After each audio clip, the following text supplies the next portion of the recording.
ተመልከቱት እስኪ የባይብሉ እግዚአብሔር የፍቅር አምላክ የተባለው ሴት ልጅ እንዲማድረግ ይቻላል ይለናል።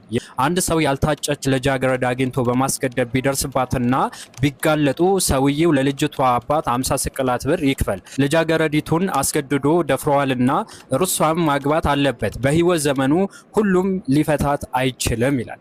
በአንድ ድንጋይ ሁለት ወፍ ይልሃል። ይህ ነው። ሁለተኛ ሞት።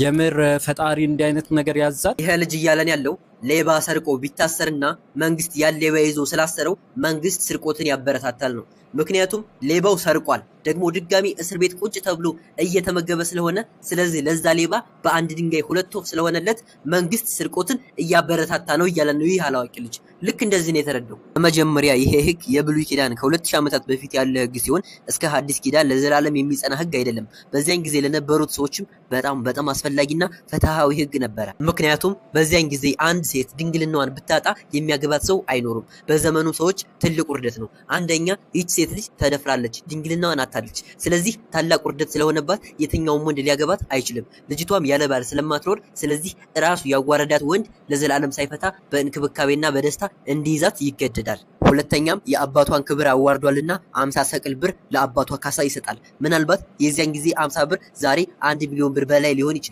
ይህም የአባቷን ክብር ለነካበት ይቀጣል። ስለዚህ ያንተ ጭፍና አረዳድ እንጂ ይህ ፍትሃዊ ህግ ነበረ። ነገር ግን በክርስትና ሴት ልጅ ምን ያህል ትከበራለች ካልከኝ ገላትያን ምዕራፍ 3 ከቁጥር 8 አይሁዳዊ ወይም የግሪክ ሰው የለም፣ ባሪያ ወይም ጨዋ ሰው የለም፣ ወንድም ሴትም የለም፣ ሁላችሁም በክርስቶስ እኩል አንድ ሰው ናችሁ ይላል። ኤፌሶን ምዕራፍ 5 ከቁጥር 25 ላይ ባሎች ወይ ክርስቶስ ቤተክርስቲያንን እስከ ሞት እንደወደዳት እንዲሁ ሚስቶቻቸውንም እስከ ሞት ድረስ ወደዷቸው። ባሎች እንደ ገንዛ ስጋቸው አድርገው የገንዛ ሚስቶቻቸውን ሊወዱ ይገባል። የገንዛ ሚስቱን የማይወድ የራሱን ስጋ አይወድምና ሚስት የባሏ ስጋ ስለሆነች ይላል። የቁርአኑ አላህ ግን በሱራ 24:4 ላይ እንደተረዳነው አንዲት ሙስሊም ሴት በእስልምና አንድ ጎረምሳ አስገድዶ አንቆ ቢደፍራት በአይናቸው ያዩ 3 ምስክሮችን ይዛ የደፈራትን ልጅ ብትከሰው ክሷ ተቀባይነት የለውም። የደፈራት ልጅም አይቀጣም። እንደውም በበደል ላይ በደል ለምን አራተኛ ሌላ ተጨማሪ ወንድ አላመጣሽም ተብላ 80 ግርፋት ትገረፋለች። እንደ ሸሪዓው ራሱ 80 ግርፋት ነው የሚገረፈው።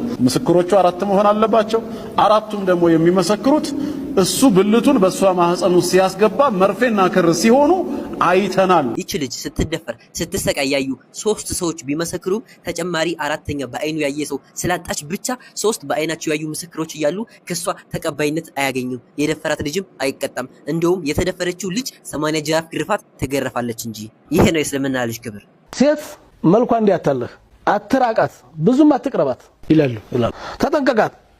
እንደው በሐቂረቱን በጣም የተናቀች መሂነቱን ወራዳ ተራ ነገር حتى انهم ليعدونها رجسا من عمل الشيطان ርኩስ ነች። አላህ ያሳየኝ እንግዲህ እሷ ፈጣሪ ላይ ነው ሰይጣን መስራት ሲቅጥል መታ የወደቀ አሮጌ ቃታ ይላል እንደ ተራቃ የተወረወረች በረች